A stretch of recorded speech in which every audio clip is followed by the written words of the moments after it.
Hei teman-teman, assalamualaikum. Nah kebetulan kita lagi makan nih sama Ayang Beb. Nah, jadi ceritanya kita mau nostalgia, mau berbagi masa-masa dulu. Makanan apa aja sih kira-kira yang mungkin bikin kita itu kambuh dulu tuh? Makanan ataupun minuman yang bikin kambuh good ataupun anxiety yang bikin kacau pokoknya. Nah kira-kira nih Ayang dulu yang bikin kambuh apa aja dari makanan sama minuman? Jadi gini, sebetulnya mungkin yang masih sensitif di saat itu ya, di kala itu masih pas lagi sakit, pas lagi parah-parahnya gitu kan, ada makanan-makanan tertentu yang bikin kita tuh sensitif gitu, di lambung kita. Dan itu setiap orang tidak sama gitu ya, makanannya apa aja tidak sama. Kalau saya dulu yang dirasa sama saya saat itu pas lagi masih sakit-sakitnya parah-parahnya itu yang sensitif, yang masih bikin sensitif itu seperti yang makanan yang terlalu pedas ya. Jadi kalau pedasnya sedikit masih ingat, tapi kalau terlalu pedas misalnya, terus yang terlalu asam gitu ya, itu kan agak sensitif. Nah itu tuh kalau saat dulu masih lagi sakitnya lagi parahnya ya dihindari dulu gitu, mau yang terlalu pedas dan terlalu asam, jadi dihindari dulu, dikurangi seperti itu, dihindari lah kalau pedas sedikit. Tapi untuk selanjutnya, tapi bukan berarti itu dipantang ketat gitu terus-terusan, namanya enggak, karena walau gimana pun saya itu salah satu makanan yang disukai itu adalah yang pedas-pedas gitu kan. Kemudian yang asam-asam juga seperti rujak kayak gitu kan ya, buah-buahan itu suka gitu loh. Jadi nggak mungkin dan memang tidak mau untuk dipandang ketat, jadi memang cukup dihindari saja. Dan untuk selanjutnya ke depannya itu kembali dilatih makan kembali ya, bertahap gitu. Yang pedasnya, yang asamnya bertahap akan kembali. Dan ya seiring berjalannya waktu, seiring dengan sudah mulai sembuh, sudah mulai kembali baik pencernaannya gitu kan, kembali normal seperti itu, akan kembali pula makanan apapun juga masuk kan. Seperti sekarang ini kan, ini kita makan bebek, kita madu kan ini pedas teman-teman gitu ya, sambalnya pedas lumayan gitu, dan ya udah biasa gitu kan, udah kembali lagi normal.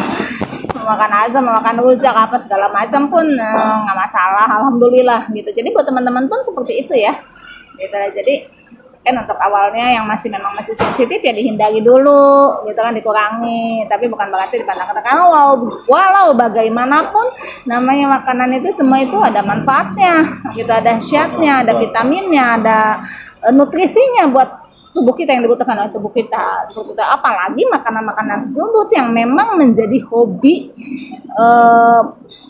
untuk kita sendiri gitu. Nah, otomatis namanya yang menjadi hobi, makanan menjadi hobi itu bisa menjadi obat, karena namanya hobi, kita senang, kita bahagia, kita gembira memakannya seperti teman-teman ya gitu. Jadi untuk yang masih sensitif ya dihindari dulu dan tidak perlu takut. Insya Allah seiring berjalannya waktu, seiring sudah membaiknya, teman-teman akan kembali bisa kembali memakan makanan tersebut ya, apapun itu. Sepakat ya? Saya setuju tuh. Makanan yang terlalu pedas, terlalu asam itu memang biasa bikin kambuh bagi penderita GERD ataupun anxiety. Nah kalau pengalaman saya itu banyak, hampir semuanya saya hindari. Makan apa? Dulu itu cuman makan apa ya? Yang digoreng juga takut. Waduh. Yang digoreng juga takut karena dulu itu kan paranoid sama gangguan. Namanya jantung itu mesti menghindari makanan yang berminyak, karena untuk menghindari benar-benar kolesterol gitu. Jadi paranoidnya banyak deh pokoknya. Jadi makanannya juga banyak. Dan kalau makan makanan yang saya hindari kemudian saya paksa makan, itu ya jadinya kambuh gitu loh. Di antaranya kayak mie instan itu jelas banget tuh langsung kambuh.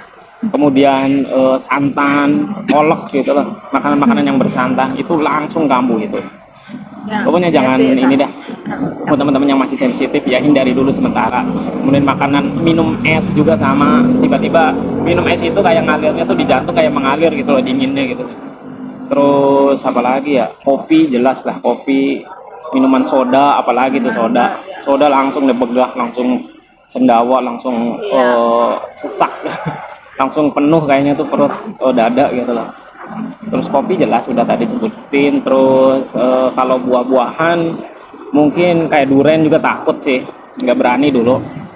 Jadi itu adalah beberapa makanan yang dulu kami coba hindari dulu sementara. Kalaupun sekarang alhamdulillah semua bisa dimakan. Sampai kemarin masih ada aja yang nanya, Bang Joko udah bisa minum kopi? Ya dari dulu udah bisa minum kopi, alhamdulillah. Semenjak sehat ya, namanya ketika orang udah ngalamin sehat, udah kembali sehat normal ya, makanan apapun ya yang nggak masalah, nggak jadi kambuh, nggak jadi kumat.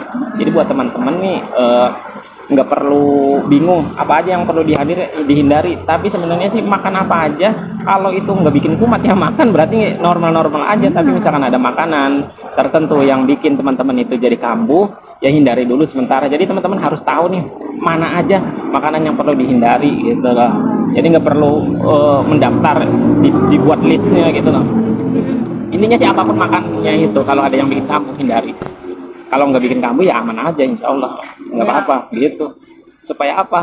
Jangan kita mendapatkan informasi dari orang lain begitu banyak yang mereka pantang, akhirnya kita bingung ikutan mantang segala macam. Akhirnya kurang gizi, padahal kan tubuhnya orang beda-beda, reaksinya beda-beda gitu loh. Dan penyembuhannya malah jadi lama karena kurang nutrisi. Jadi ya tentu ya dengan apa namanya tidak berlebihan, walaupun itu nggak bikin kambuh ataupun apa. Iya, jadi insya Allah teman-teman nanti kalau udah sehat lagi ya makanan apapun ya insya Allah ini nggak masalah. Nah salah satu makanan favorit saya itu adalah bebek Madura. Salah satunya. Kalau salah banyaknya banyak banget gitu loh. Jadi salah satunya bebek Madura, ini pedas, enak, bumbu hitamnya juga gitu. Masya Allah. Itulah, kita lanjut makan dulu ya. Nanti gampang digabung lagi di video lain. Apalagi nih? Enggak, satu doang, satu lagi. Bisa jadi juga sensitif teman-teman teman-teman merasa kambuh karena ketika memakan sesuatu itu, bisa jadi juga bukan karena sensitif lambungnya, tapi karena pikirannya, karena mindsetnya, karena anxiety-nya, takut. Dulu saya takut gitu duluan seperti gitu ya. Jadi kenali oleh teman-teman apakah itu memang masih sensitif lambungnya gitu kan, atau memang hanya karena ketakutan, hanya karena takut anxiety aja. Yuk, Assalamualaikum.